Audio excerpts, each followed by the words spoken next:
So, hi everybody. I'm going to talk to you today about neuroinclusion, neurodiversity, and I like to say using my lived experience to create a better living experience for others. So, a bit about me, my story and the challenges. It's very different now to how it was, and what my life was like just a few years ago was completely different to how it is today. So, I was permanently excluded from two schools, one in East London where I was born and one in Essex too. And I just really struggled, really struggled in the education system. As we know, it's very much a one size fits all, and that shouldn't be the case. And I fell victim to that really. I just hated my time in school, didn't feel understood by anybody, by teachers, by friends, by family, just by everybody really. It was really challenging for me, constant detentions, isolations, sent home, fixed term exclusions and stuff like that before, as I said, being permanently excluded. I went to a pupil referral unit, which I'm not sure if any of you have heard of a pupil referral unit before. If you have, great. But if you haven't, it's where you go essentially really when you're struggling in mainstream school or when you get kicked out of mainstream school. Um, I believe they get a bad name. I don't think they should get the name they do. Um, I actually felt quite supported there for the first time and actually understood, without generalizing. They're actually used to people like me in the sense of, you know, 7 out of every 10 young people are excluded from school and neurodivergent. And the scary thing about that is I wasn't even diagnosed yet, when I was permanently excluded. So scary when you think of it in that way. I went through a lot of depression, anxiety. I was really struggling because of the anger, the frustration, the despair that was just constantly in my mind from feeling misunderstood, from feeling not supported. I'd do things like, knot my hair, pull out my hair, didn't want to leave my room. I just really struggled with my depression and my anxiety, and it was really bad.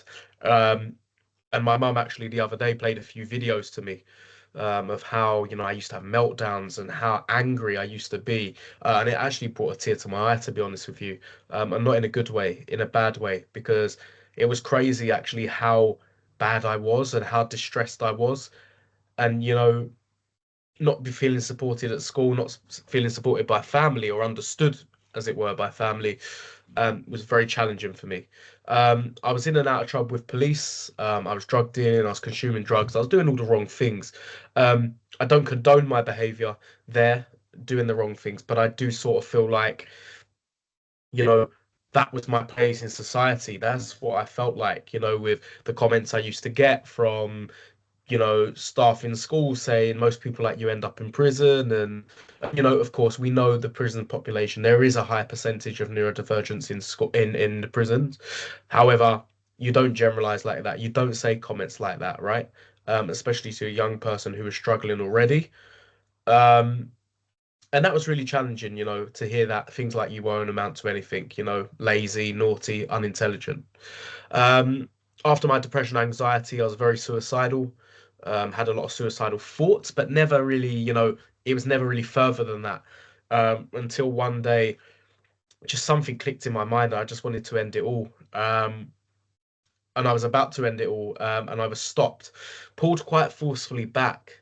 And it was by a complete homeless guy, random stranger, who told me about his life and spoke to me and said, "What do you think you're doing?" And it was just crazy how much he understood me. There's people that understand you and get you or can relate, but there's people that just get you at a deeper level. And that's what this guy was for me. He got me at a deeper level. He was finishing sentences before I could even tell him, before I was even saying what I was saying. He could already finish the sentences for me. He just knew what I was going to say. He knew how I was feeling. He had been there before, he told me. And this is the power of support, the power of, someone supporting you, understanding you. Um, and this was a bit of a changer in my life. It changed a little bit because essentially I wouldn't be here today, would I, without this guy? But also just the way he got me and how he, I was his shoulders I could lean on, and he was just there for me. Something I'd never experienced before. And I believe I went through all of this. And this is just a few bullet points on, obviously, you know 16, 17 years of my life, at the time, um, of undiagnosed ADHD and dyspraxia, of which, I know you're part of the NHS. I did a talk for an NHS trustee yesterday and the day before. Um, but I was on an NHS waiting list for 5 years. Which was really challenging, getting pushed pillar to post, and I felt like people didn't understand me there either. So it's just very challenging, very, very challenging for me. What my life looks like now is completely different. I don't know how. I never thought it would be like this. Put it that way. With all this stuff that I was going through. So when I went to my pupil referral unit, I found music. Music was a big, big passion of mine. I didn't care how great I was, how rubbish I was. It just took all the negative thoughts out of my mind. I released a few songs, and then the local BBC News reached out to say we'd love to feature your music. I proposed to them, look, this is what I've been through. Would you like to feature this? And they said, wow, this is so powerful. We'd love to. And I'm so, so glad I did say that. And I was brave and I was open about my story. Because after this clip aired, there were so many people that reached out. Parents of kids, people, brothers, sisters, partners.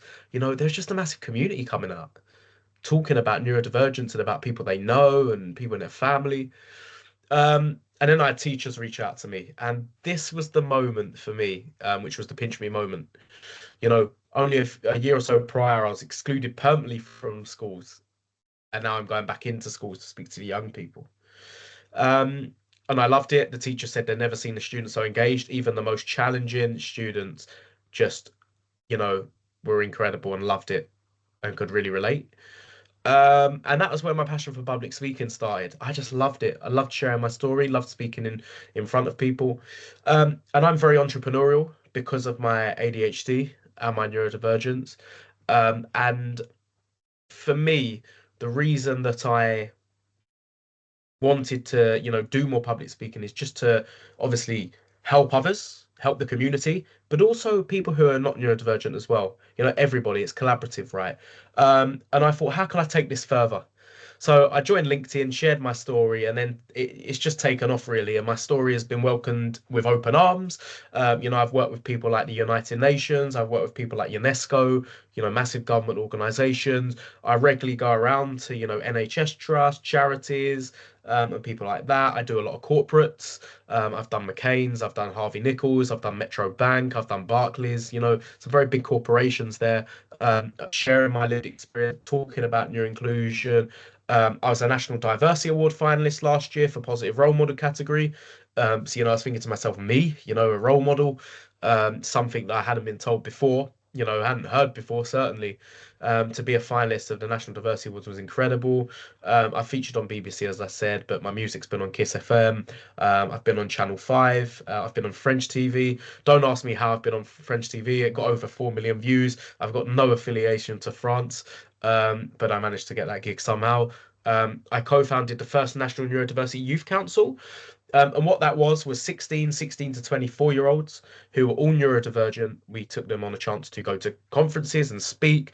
We went on an educational trip to Krakow. They was on BBC Radio 1. And it was just to give young neurodivergent people a voice that maybe they haven't had before. Also, I'm part of the Mayor of London's Violence Reduction Unit, which I'm going around pupil referral units and APs, alternative provisions, in London, talking to the young people about why they got there. Are they looking to go back to mainstream? What are they looking to do for their future? And trying to support them with the power of mentoring.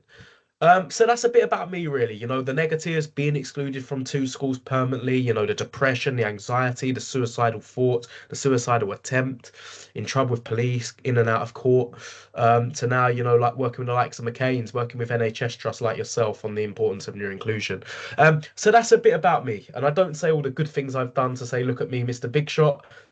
It's more just to tell you the contrast, between what life was like then for what it's like now. So yeah, so that's me. So I hope you can see why I'm so passionate about neuroinclusion and neurodivergence. Obviously, being neurodivergent myself, but because of all of the challenges I faced as well. So What is neurodiversity? This might be old news for a lot of you. A lot of you might have heard of the term, don't really know what it means. Some of you may have never heard it. But neurodiversity describes the idea that people experience and interact with the world around them in many different ways. So there's no one right way of thinking, learning, and behaving, and differences are not viewed as deficits. There's a point here that I very much focus on and emphasize on, and it's that neurodiversity is an essential form of human diversity. You know, the idea that there's only one normal type of brain or mind or one right style of functioning is no more valid than saying there should only be one normal race or religion, for example. You know, we need those different minds to make the world work how it does. You know, people like Richard Branson, people like Michael Jordan, successful neurodivergent people out there, neurodivergent people and all the strengths and talents that we have, you know, whether we see them or not is a different story, but we all have those strengths inside of us as neurodivergents. Um, Neurodiversity includes obviously ADHD, autism, dyslexia, dyspraxia, dyscalculia, Tourette's. And it's estimated around 33 to 40% of business owners are neurodivergent and have both ADHD or dyslexia. And as I said before, you know, there's a big link between entrepreneurship, creativity, and neurodivergence. And neurodiversity is the concept, and a little bit of a debate here. You can put stuff in the comments, you can raise your hand if you like. Um, Neurodiversity is the concept that all humans vary in terms of neurocognitive ability. Of course, you know, everyone varies in terms of their ability, of course. Um, However, I don't like the term much. Everyone's neurodivergent. For me, I don't think this is true. I think everyone shows traits of neurodivergence, yes, but not everyone is neurodivergent. We all vary in terms of our neurocognitive ability, yes, and we all have traits of neurodivergent, but we are not all neurodivergent, if that makes sense. That's my view anyway. Other people may think differently. Everyone, of course, has both talents and things they struggle with. However, for some people, variation between strengths and challenges is, of course, more pronounced, which can be advantageous, but also be disabling. Um, and that leads me on to a little debate, really. Um, really leads me on to debate, and it's a massive, you know, conversation at the moment in the neurodiversity space. And it's, is neurodiversity a superpower? Is it a gift? Is it a competitive advantage? Is it very much a strength? Is it a disability? Is it a disorder? Is it a deficit? Is it both? Are we just labeling people too much? For me, my view on this is I don't see myself and having a disability, and that's nothing to do with, you know, disability and seeing disability in a bad way. That's, I just don't see myself as having a disability. I don't see myself having a superpower either with my ADHD for sure. But I definitely see myself having strengths and competitive advantages and it making me who I am. It's a big part of me. You know, someone said to me, Jay, where would you be without your ADHD? And I said, at first I didn't know how to take that, you know, but actually when I thought about it, it's true. Where would I be without it? It's a big part of me. And I very much use it to my advantage. So yeah, so that's my thoughts on it. I believe it's more people, systems, and society that make it more of a disability, if that makes sense, than it actually being a disability itself. But I don't know if anyone's got any comments on this, or any thoughts, any passionate thoughts about this. We have one there. Yes, please. Good afternoon. Hi, I'm Hannah. I work for the ICB. Thank you. This is really, really interesting. I'm really passionate about the subject as well, having two neurodivergent kids. And actually, I'm sorry to say, not much has changed in schools since your day. Actually, it's it's pretty shocking still, I'm afraid. I think in terms of, it's really interesting what you say about not seeing it as a disability, and I think I do very much see it as a superpower and a disability because, and you're right, it's the societal kind of, it's, for example, when you're at school and those reasonable adjustments are not made and you don't fit, that's when you need that legal protection and call it a disability and kind of get those reasonable adjustments that you wouldn't have otherwise. But yeah, I think if we approach this differently, then I agree it wouldn't need to be seen as such, and it could be seen as a real strength and power actually. So yeah, it's really interesting what you said. Yeah, totally agree with you, Hannah. And I think that, on your point there, I think it's important for people to know actually their rights as well, and actually, to know what you can get as being neurodivergent. There is support out there. And that's why I think the power of diagnosis is very important too. Because unfortunately, and I did a talk for an NHS trust yesterday, I was invited to their conference, and I'm not going to name them, but they had a lot of issues. I mean, the Q&A at the end was literally staff members talking about how their reasonable adjustments aren't met and how they're just, thrown under the carpet. And this is seen throughout. I know, a lot of companies, a lot of NHS trusts, and I think, and a lot of people saying, well, you don't look neurodivergent, you don't have that diagnosis, we can't put anything in place for you. And I think the importance of a diagnosis is, paramount. When people say, but do I need a diagnosis? I think yes, for self-clarity, 100%. And yes, actually, although it shouldn't be the way it is, in the world where you have to prove, you know, it's good in that sense where actually you get support from it, you can get reasonable adjustments for it, and stuff like that. Yes, Holly, good afternoon. Hello, good afternoon. I was just going to agree with Hannah's. I've got two children that are also in they're neurodiverse as well. And I was going to say sometimes it's that label of disability that gets you those reasonable adjustments, even though I wouldn't think that they're disabled. And I think it depends where you are as well. There's pockets of schools that, my girls' schools, they're brilliant. They've supported every step of the way without a diagnosis. So I think things are slowly changing, but there's more to be done. Yeah. Yeah, for sure. It is slowly changing. But so much more to be done, like you say. But I do think there's a lot more change in the last couple of years, than there ever has been, and I think there's more people speaking about it. More awareness there, more people fighting for change. More people seeing themselves in other people as well. It's a big community now. The neurodivergent community is a massive community, a diverse community.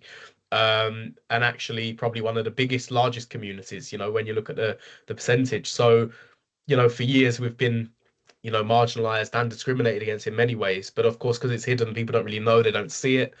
So yeah, I totally agree with you, Holly, and I totally agree with you, Hannah. So thank you, guys. Thank you for sharing, and apologies again. I hope everything's okay without seeing things, because I know for some people it is better to see. For some people, it's better to hear. So the people that it's better to hear, I hope you're enjoying it. For people where it's better to see, these slides will be sent out, and I hope I'm doing a good job in regards to sharing my experiences without you seeing anything and presenting. Yes, Amy. Hi, thank you. So I work for the ICB as a commissioner for children's mental health services, and some of the challenges that we have is how to make our services accessible for everybody. So what would your top tips be, really, I suppose, for us who are writing specifications and designing the services alongside children and young people, to what sort of considerations do we need to take into account, please? Yeah, I'm gonna come on to that, Amy. In a few slides' time, I've got a lot of recommendations and tips and stuff, reasonable adjustments, workplace adjustments, job applications, etc. I'm gonna go through all that. But it just in regards to general support, I'd always say it's that educational piece and learning more, and supporting those who are neurodivergent by, deepening your own knowledge and seeing some of the strengths, seeing some of the challenges, and how you can really go about that. Telling people that, focusing on that, if that makes sense. But in regards to all this other stuff, I'm going to come on to that in the next few slides. Well, I say slides, the slides that I've got here. It would be good to I'll talk through that definitely. I don't know if there's just a hand up, or it was just by mistake. If it was, then please do. Good afternoon, Hi, Don. Jenny. I don't know whether you can see me because my camera's playing up, so I do Yeah. apologise. It's just a blank screen on mine, so I don't know whether people can see. I can see you. Sue has had to leave, unfortunately. She's been having some big issues with her computer, so I'm going to take over just at the end. But thank you for sharing your story so far. I think the importance of diagnosis is really important with neurodiversity. However, waiting lists are massive, and so we do have lots and lots of staff within our organisation that don't have a diagnosis, so therefore don't feel that they can come out and ask for reasonable adjustments. Yeah, I mean, the waiting lists were 5 years. A few years ago, when I was diagnosed, there is a big issue with waiting list times and stuff. And it's a shame that, you know, a lot of people feel that, you know, they won't get reasonable adjustment without that formal diagnosis, if that makes sense, you know.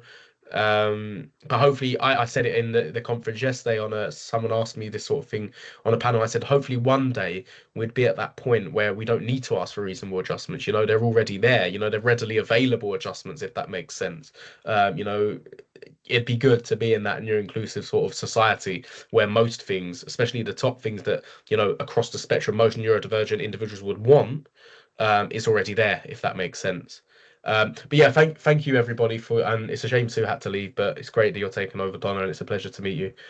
So yeah, next slides, I'm going to speak a bit more about neurodivergence, each condition.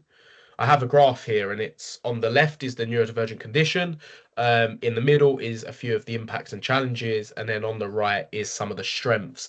So ADHD, when I was diagnosed with attention deficit hyperactivity disorder, which two words do you reckon stood out to me straight away when I was diagnosed with ADHD out of them four? Deficit and disorder. Yeah, I think that was Holly that said that. Perfect. Yeah, sorry. Spot on. Yeah, spot on. Deficit and disorder. You know, in the title, I'm a big sports fan. If my team's losing or behind, essentially we call it a deficit. Disorder as well, you know, quite a negative medical term. Also, when you think of diagnosis, you know, you automatically think some really serious illnesses, right? Just all the words that are surrounding neurodivergence, I just think are very negative. And I think, you know, when I first was diagnosed with ADHD, I did feel very negative about it because of the title, what Holly has just said, you know, the D words, the deficit and the disorder. But also, you know, you go on the NHS website, you go online, and there's just nothing positive really about neurodivergence out there, you know, it's all quite negative. So yeah, they were the two words that stood out to me. So a few of the impacts of ADHD, the inattentiveness, of course, the hyperactivity, the impulsiveness. The impulsiveness was really, really challenging for me when I was younger. I'd make some shocking impulsive decisions. However, now I have learned to manage and to channel it. I do actually make some of my best decisions impulsively, you know, on the spot when I have that thought in my head. Instead of procrastinating, I make some of my best business moves and some of my best, you know, ideas come then. Hyperactivity, again, I really struggled when I was younger with that. Hyperactivity just being, you know, too over the top, you know, especially in the educational environment, you know, it's not supported when you're hyperactive. You're running around the classroom, you're constantly energetic, you know, it's not good. But I actually think that hyperactivity is a good thing. I love being hyperactive. You know, again, as I said before, I get the most done. I'm the most productive when I'm hyperactive, and you know, I've got that hyper focus as well. And I think that actually, could you substitute the word hyperactive with passionate in a lot of ways? That's what I always think. You know, could you actually reframe that as passionate? Because I think when I'm hyperactive, when I'm, you know, so energetic about something, it's because I love it. I'm passionate about it. That's what I think anyway on that. And of course, inattentiveness, you know, that is a challenge, a big challenge, always has been for me. You know, the lack of concentration. It's always been a challenge and still is, even if I try and manage it. It's got better, but it is still a challenge. It's always there. And a few of the other challenges that I had personally with my ADHD was short temper, you know, the RSD that come with it, you know, and many different other challenges that I went through because of it. And I believe it's definitely because of my ADHD I went through them challenges. So when I got that diagnosis, it was a huge light bulb moment and a huge relief because, you know, it does make you think, and not condoning, not making excuses, but oh, maybe that's why I went through that, if that makes sense, or maybe that's why I felt this way, or that's why I said that, etc. Some of the strengths: the intense energy, the completing urgent tasks, the multitasking and the task switching, the good memory and observational skills. Now, for me, this is a big one. When I was at such a young age, I knew the whole London Underground map. I could tell you every color of the line, every station, you know, everything about it. I knew how to get from A to B. I just knew it, and I genuinely believe that's because of my ADHD. It's even with like football. I'm a big football fan. I know all the teams in each league. I could tell you what their stadium is. I can even tell you some of the chants that they sing. You know, and again, I believe it's because my ADHD stores that in my mind and gives me them great observational skills. Um, Visible enthusiasm, creative problem solving, perseverance, and also working under pressure. Now, this is a big point in many ways. You know, you see a lot of CEOs who are neurodivergent, large percentage. And we know that being a CEO, for example, is a very high intensity, pressurized role. And actually, us neurodivergents, thrive with that. Me especially, when things are too easy and plain sailing, I lose interest. I'm not productive, but when things are challenging for me, I come alive. And that dopamine that I lack, I almost feel like I tried to get in other ways by almost creating a crisis for myself, if that makes sense. Almost sort of making myself purposely under pressure just so I can work under that pressure because that's when I work best, if that makes sense. I said this at a conference a few weeks ago and people were like, wow, that's me, almost seeking the wrong things. They're wrong, but you need that thrill, you need that dopamine, you need to be under pressure. That's very much me when I think of my life, whether that be relationships, friends, situations I've got into, doing the wrong things, and stuff like that. So yeah, for me, I like working under pressure. That's one of the biggest strengths I have, and also the observational skills and the creativity. They're the three strengths I love most about having ADHD, but of course, it brings a lot more. Autism, a condition that presents as non-typical traits and behaviors that affect how individuals experience the world. Autistic individuals may communicate differently, have difficulty understanding non-autistic people, and have sensory hypersensitivities. At that point there, I think it's very important. Have difficulty understanding non-autistic people. That's what it is. There's a lot of misconceptions about autism, that autistic individuals are cold, lack empathy. It's not that at all. In fact, it's quite the opposite. A lot of the autistic individuals I know are some of the most empathetic, kind-hearted individuals that I know in society. It's just that there's a difficulty there understanding non-autistic people, like non-autistic people don't understand autistic individuals, if that makes sense. And just quickly back onto the ADHD before I move on to some of the strengths of autism, that I almost describe my neurodivergence as what everyone else can do, I can't do, and I struggle with. What everyone else can't do, I seem to be able to do. And everyone's like, wow, how can you do that? And I think that's the best way to describe it. I just think differently. I just do things differently to everyone else. When it's something that everyone else does the same, I sort of struggle with. Some of the strengths of autism, going back to that, the intense hyperfocus, the observational skills, the creativity and imaginative thinking, the problem solving, the determination, the analytical and critical thinking. Now, what skills these are to have in general life, but especially in business terms, right? To think analytically, to think critically about things. Autistic individuals, very much value driven. The integrity, the honesty. My mate, she actually owns a very big business. They've got over 1,000 employees. And me and her speak all the time. And she says to me, she actively goes to her autistic employees to ask, what's crap about the business? What's great about my business? Because she knows she'll get that answer straight away. No beating around the bush, no small talk. You'll get that answer straight away. That honesty, and they're just great values to have in general life, right? They are values that, schools especially promote all over their walls, right? With their behavior policies, to be integral, to have honesty, these are and autistic individuals have this in abundance. Ability to work unsupervised and also the strong visual skills. Next, I'm going to go on to dyscalculia. It's a condition that affects the ability to acquire arithmetical skills. Dyscalculic individuals have difficulty understanding those simple number concepts and can lack an intuitive grasp of numbers and have problems learning numbers, facts, and procedures. An example of this was one of my mates. He was dyspraxic. He told me a few months back, and when I think back, it makes sense. When we was in school, he used to thrive in every subject, but was bottom set in maths. Teachers couldn't work it out. I couldn't work it out. No one could. His family couldn't. He couldn't.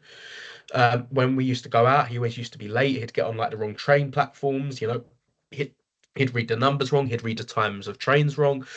He never wanted to pay the bill when we'd go out. I just thought he was being tight, to be honest with you, everyone. But it wasn't that at all. It was actually that he struggled with numbers because of his dyscalculia.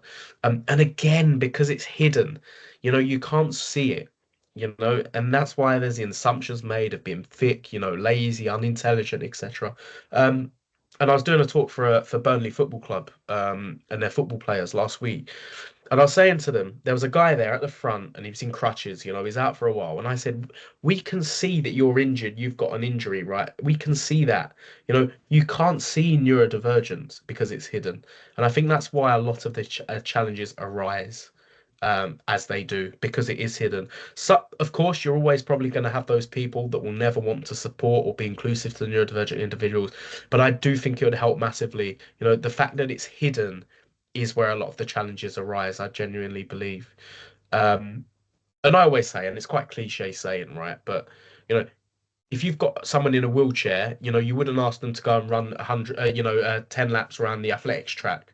You know, so why would you expect neurodivergent individuals to say learn the same in school or be the same as everyone else in a workplace, if that makes sense? And I know that quote is quite cliche, but I do like to use it. But again, some of the strengths with dyscalculia, the problem solving, the strategic thinking, the intuitive ability, again, an incredible ability to have, especially in business terms, practical ability, and also creativity. And creativity, I would say, personally, is the biggest strength that neurodivergence brings altogether.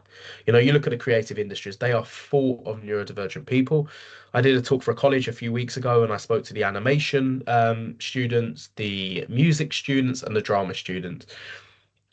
You know, that generalizing, I've never seen such a room full of so many neurodivergent people in my life.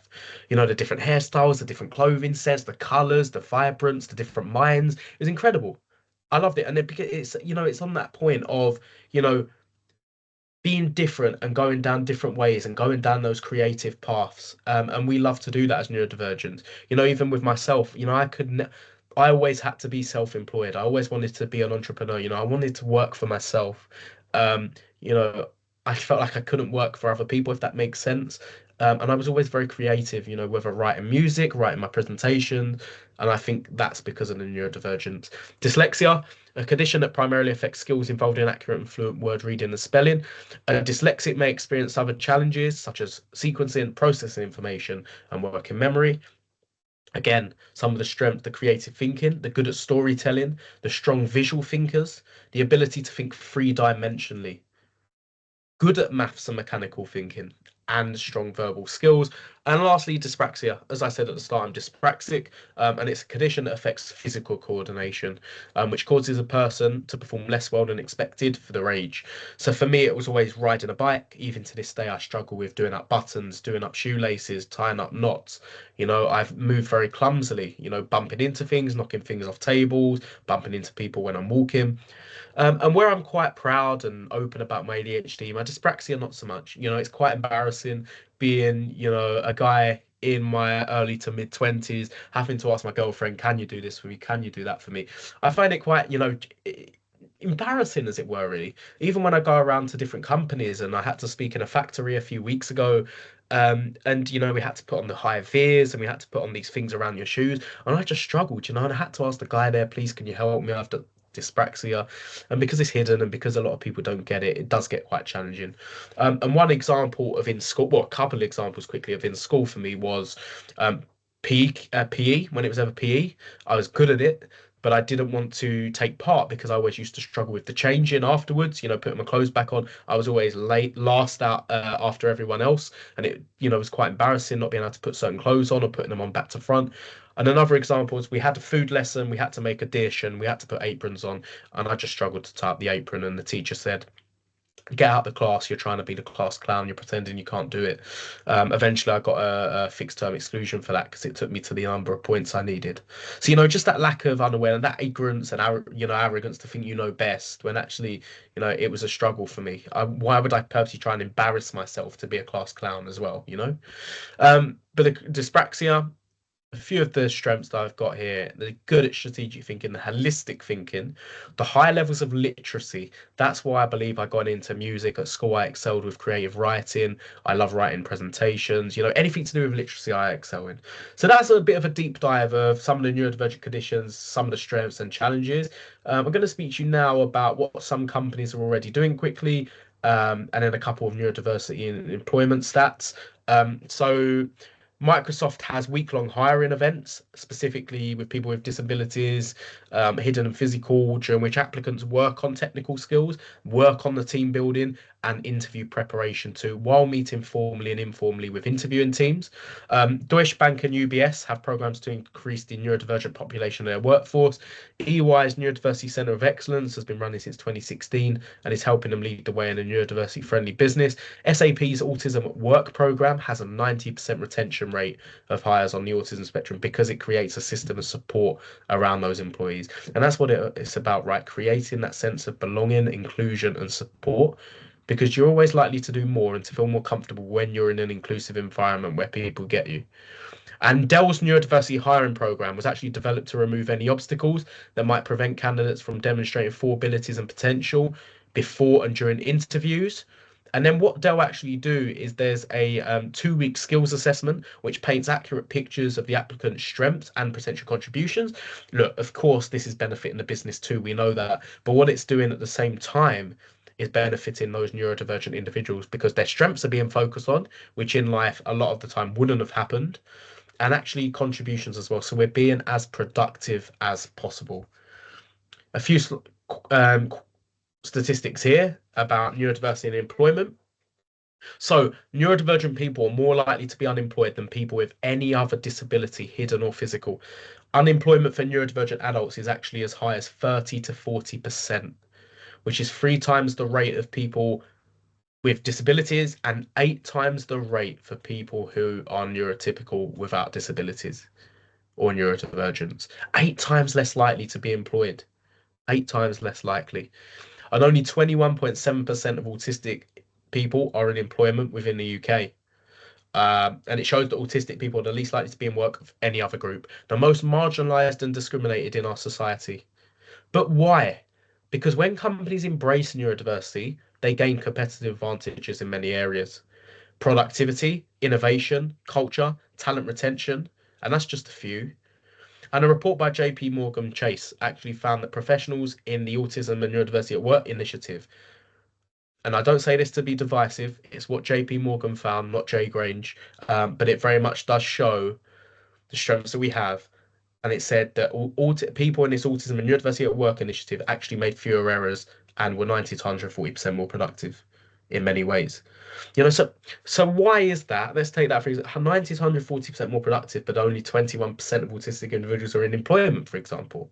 And that's why I believe there's a systemic issue there, and there's a lack of awareness of the strengths and actually what neurodivergent individuals can bring. Because there's companies like Dell, like Microsoft, that have actively been recruiting neurodivergent people for longer than I've lived, literally. You know, what do they see that the education system doesn't see, that other companies don't see, that the justice system doesn't see, you know? And as I said before, 33 to 40% is estimated of business owners are neurodivergent, which goes to show the talents and skills that are being lost and overlooked. You know, and that's why we need to emphasize those different minds. You know, when I do these talks, I like to have a balanced argument, but I always get swayed towards the strength-based approach. You know, I very much talk in a strength-based approach of neurodivergence, and I'm quite fortunate because that's the experience I now have with my neurodivergence. But actually, I'm seeing that more and more now with neurodivergent people beating those stigmas, beating those myths, and actually showing their strengths and abilities that we bring and what we actually possess as humans. So quickly, a few more slides. I know there's only 5 minutes left, but I mean, if it runs 5 minutes over, if people have meetings, that's fine. If you don't, then I'll just be a few more minutes. Just going to go through the last few slides. Job applications and interview processes. Create neurodivergent friendly job descriptions, ones that are clear, precise, simplified, and avoid unnecessary jargon. Make sure skills are highlighted for the role straight away. We need to know what's required. Alternative ways to view job descriptions, such as audio or visually. Make interview processes as comfortable as possible. Ask if reasonable adjustments are needed. During interviews, ask clear and unambiguous questions and make it as practical as possible. It's common practice for extra time to be given to neurodivergent candidates for interview, so remember this. And also now questions are being given a few weeks in advance, and there's actually some corporates that I've worked with that are now doing this for everybody, not just neurodivergent individuals, but everybody, neurotypical people too. And the general consensus is that the thoughts of everybody is that it's benefiting everyone. Everyone's liking this. And I'd say a lot of these adjustments benefit everybody too, not just neurodivergent individuals. And that's what I think we have to put in mind a lot of this time.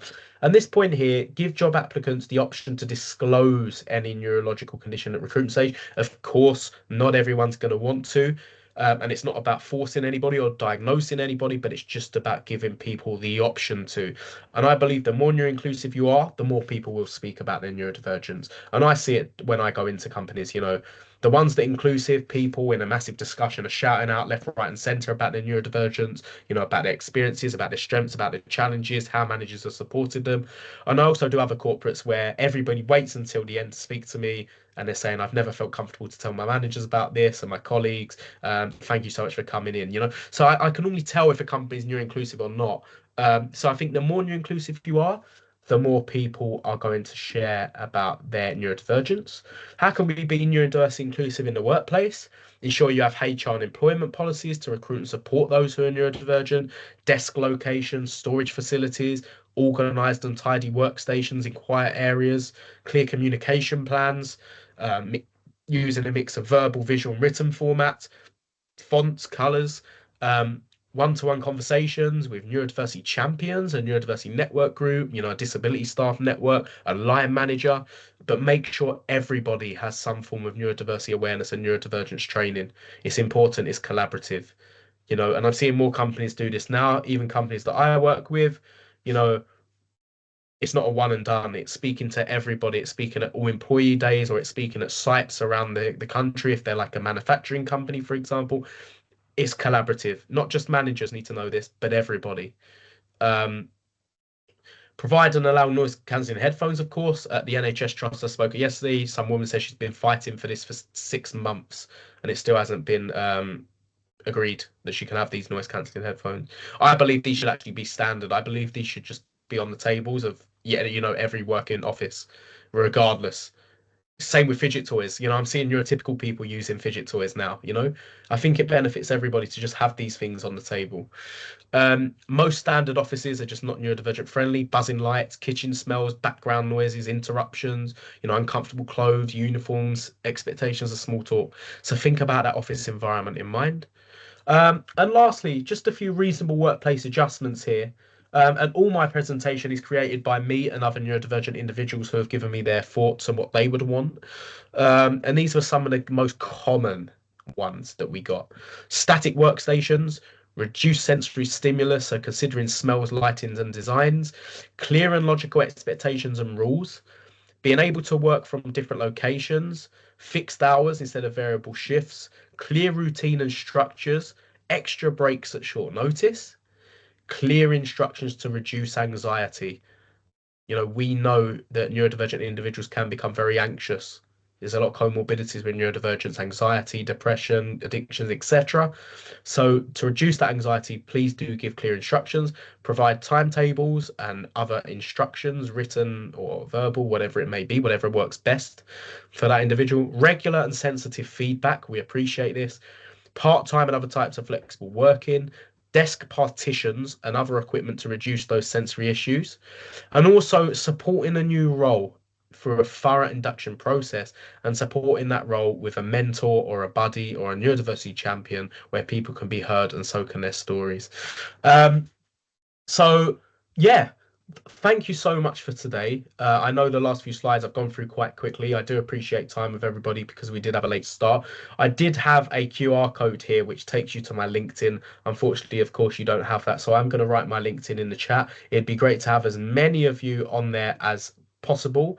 I'm going to write that in the chat now. If it lets me, yes, it will. So this is my LinkedIn. Please do connect with me, everybody. It'd be a pleasure. Just the letter J and then Grange. And yeah, thank you for your time. I hope this has, you know, given you a bit of food for thought. I hope you've learned quite a lot here. I hope you've heard my story and seen why I'm so passionate. My website's jgrangeofficial.com and there's an inquiry form on there as well. I am going to speak to Luke and other members of the trust if I can go into different trusts, you know, around and maybe collaborate in 2025 to hear, as you know, so many people can hear sort of how we can be neuro inclusive as possible. So hopefully I'll see a lot of your trusts soon as well, if there's a way we collaborate in many different ways. And yeah, thank you so much, everybody. I've just seen a question: will we be able to share the slides? Yes, as long as they stay internal. And you know, people who are on this call, 100%. Thank you, Amy. Thank you, Rebecca, for your kind words. I really appreciate it. And thank you, everybody else. I don't know if we've got time for a Q&A now. If we do, and you know, people haven't got anywhere to rush to, then please do shout out or you know, raise your hand. If we don't have time, then please just reach out to me afterwards. So thank you, everyone. Jay, I just wanted to thank you very much for joining us today and sharing your lived experience of neurodiversity and showing some of the challenges and the different forms of neurodiversity. It's been really insightful, and we thank you for joining us.